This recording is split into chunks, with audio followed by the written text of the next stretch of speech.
So we now move on to working out exactly where the downstairs loo and the placement of everything. So there's going to be a sink on this wall here, which is about 500 wide, comes down, it's a floating one, possibly a rad here, and then the toilet's going to go here.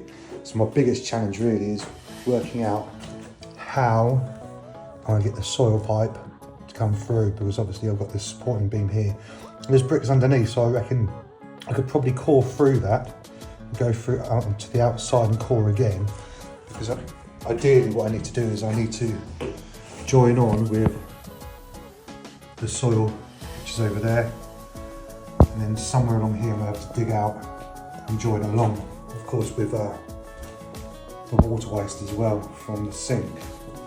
Not only that though, I need to also work out to join onto here, because coming through here we're having a new kitchen on the other side, and that's where the sink is going to be, around here. So I need to work out where the waste, if we can get through here and join around and join onto this. So, but the joists are running this way, so I've got quite a lot to think about, but you know, we'll work it out.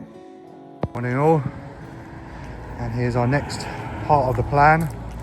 Obviously that's soil that runs all the way along, actually goes pretty much in line with that window there and right out the back. So where downstairs loo should have a soil pipe coming from here, which means I need to dig down and then join somewhere around here, but that's about 4 foot. So I'll dig, see how I get on, and if not, I might have to get a mini digger in. Right guys, welcome back, and we have a game plan. So I had a good friend of mine, general builder James, come around yesterday to discuss how we're going to get all this sorted all the way up. And basically the game plan's this: so we need to sort out the plumbing, we need to route out the hot and cold that's got to come through. Obviously we've got to run the hot and cold coming through here all the way into the kitchen. We've got to reroute the radiator coming through as well, so we can have a rad on there as well. And also we've got to get a soil pipe up through here, because that's where the toilet's going to be, and a cold pipe coming here for the toilet as well. Also got to sort all the electrics out as well. So because it's going to be a downstairs loo, and do you know what, it's such a small area, one spotty will do it.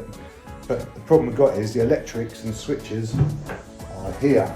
Now, I could move it and rejig it, but I thought, what's the point? At the end of the day, where there's going to be a toilet here, if I put a sensor system in here as well, when people open the door, the light will come on, and they won't have to think about where a light switch is. So I am going to literally take the original light wire, loom it across, put a spotty in there somewhere, and also have a sensor. And then, not that you'll be able to see it here, but you're going to have the door's going to be in around here. We're going to have a hidden door, so I'm going to use acoustic boarding all the way across. You press it, it pops up the door, toilet, radiator, sink. And what we're going to do here is we're going to basically take this out and board it out and bond it with plasterboard, so we'll be able to hide all the pipes underneath here. The waste pipe, the 32mm waste pipe for the sinks, we're going to just literally dig into here and drop it down, and then we're going to tee off with the 40, which comes from the sink from the kitchen, and straight out here. And then what we'll do is we'll boss it onto the soil stack, and then come Saturday, actually we'll come outside, got a mini digger turning up. I've had a bit of a dig around. We chanced it, we thought we might be able to dig down, but gotta be honest with you guys, that's a lot of digging. So I've got a mini digger hired in. I'm gonna separate that. There were some gas pipes there. We've got to identify that, make sure we don't hit it. Dig out trench, roughly 45, to where the soil stack is, which is in line, runs in line with this window. And yeah, it's another thing I've got to sort out. This damn bloody gutter, the clip's not very good, and it keeps leaking. So that's got to be sorted out as well. So we've got a few things to do. There's a lot happening. Today's Thursday. I've just ordered all the materials from Travis.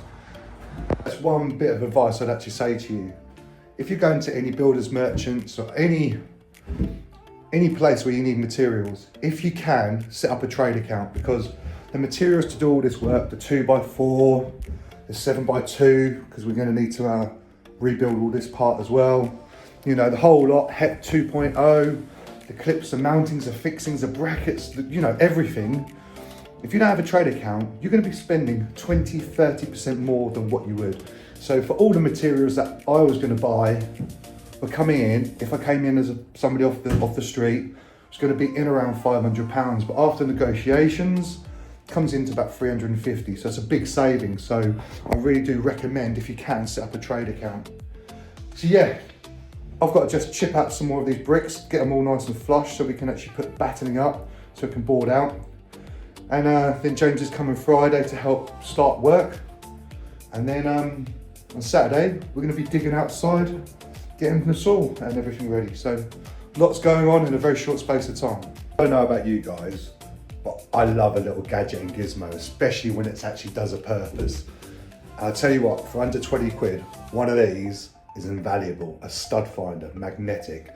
Now I was a bit dubious. I did see this on socials and stuff and people talking about them and raving about them, but people say a lot of things, don't they, on socials, and it doesn't necessarily pay off. But I've got to tell you guys, this is good. So I am going to put a spotlight in this ceiling, and this has actually been overboarded.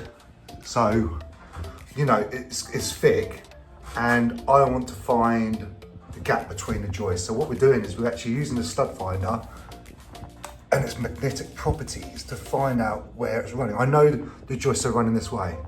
And look at that, that's actually holding with overboarding on it. So I've got that there, and then I've got to just find nothing there. And there you go. So I can put my spotty in here knowing that it's an empty cavity, and also put my light sensor in there. I tell you what guys, for under 20 quid. Gotta love a Travis drop. There's some serious perks about having a large garage. And eventually, this will be a workshop, boarded out, hex lights and everything. But for now, it's literally construction warehouse, stores all the stuff. Down the side, I've even got my own little yard. So yeah, it's definitely a perk with this property. So tomorrow we crack on. Good morning. So last night I thought a little bit. I had to give my head a little bit of a wobble, because this is going to be our forever home.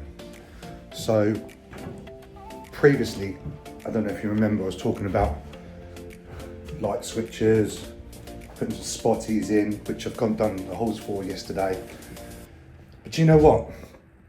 Why am I using old wiring on the old part of the house for our forever home? So I'm like, it's got to come out, innit?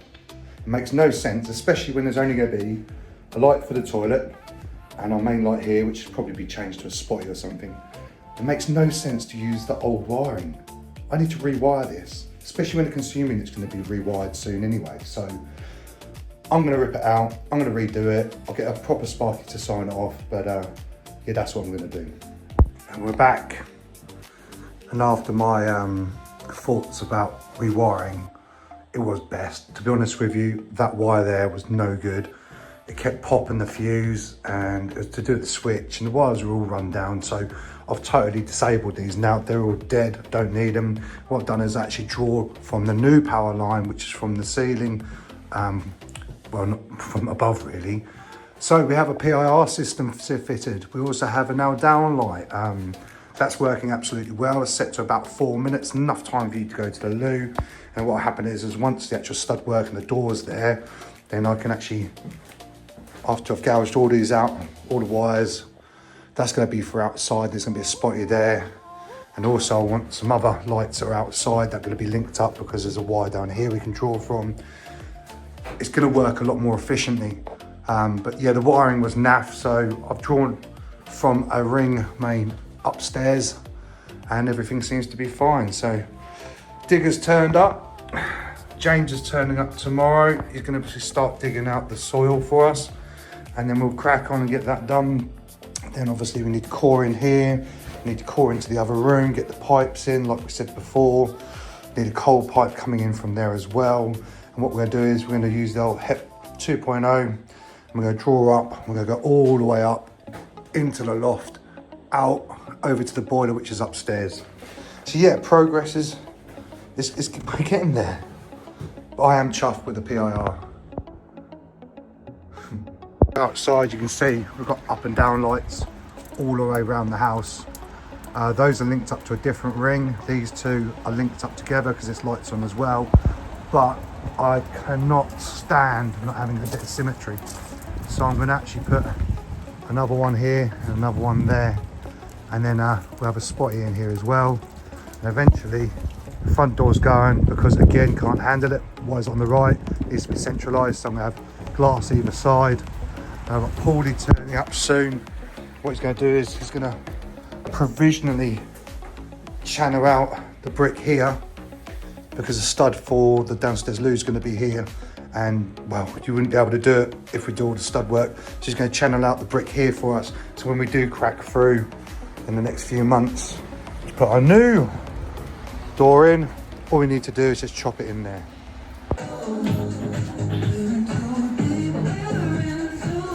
Gotta love a Renault.